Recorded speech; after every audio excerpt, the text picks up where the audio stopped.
I have to drive a minivan. I have to live in the suburbs because I have 6 kids. All right, well, you guys might be interested in my masterclass on responsible family planning. It's 20 seconds long, and it's called Just Don't. It's so funny, because I think back to when I was younger, people said that I should not have kids. They were very rude about it. They're like, Jen, you have no maternal instincts. You never will. You running a house with actual children in it, oh, that'd be a disaster. And now I have this big family, and I think back on that, and I'm like, they were so right. How did they know? They nailed it. No, guys, I had to have 6 kids. I am an only child. My husband is an only child. My father was an only child. My family tree was becoming a stump. Your annual family reunion should not fit at one table at Applebee's. And we went for it. We had 6 babies in 8 years. I said that at a comedy club one time, and a guy with face tattoos pushes through the crowds afterward. He had piercings all over his face, too. And he runs up to me and he says, hey, I really respect your alternative lifestyle.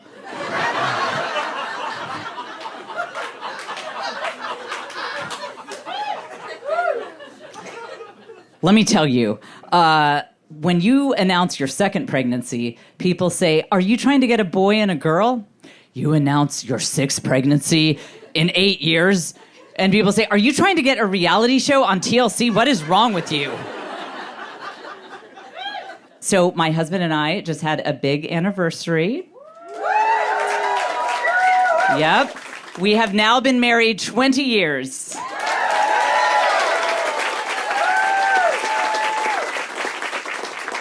Now, those of you who have been married for a while know that as the years go on, you have to be intentional to keep the spice alive.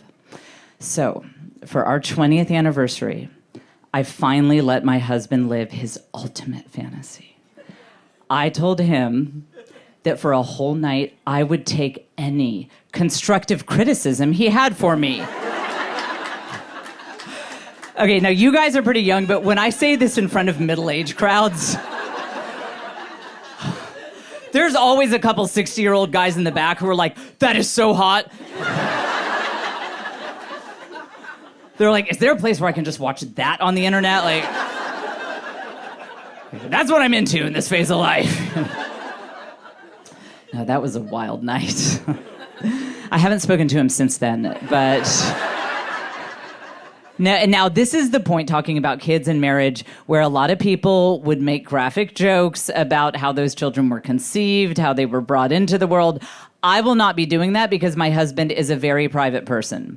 He would have you know that we reproduce asexually.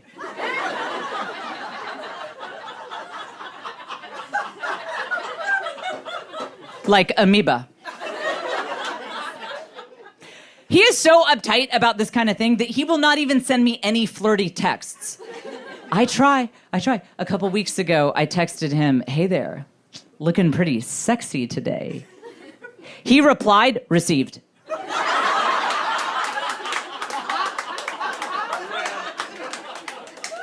With a period.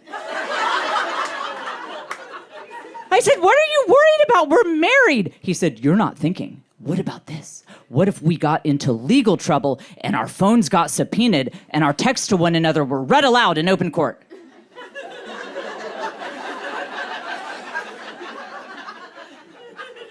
I said, okay, if that scenario played out, we would have a lot bigger issues than a couple of eggplant emoji.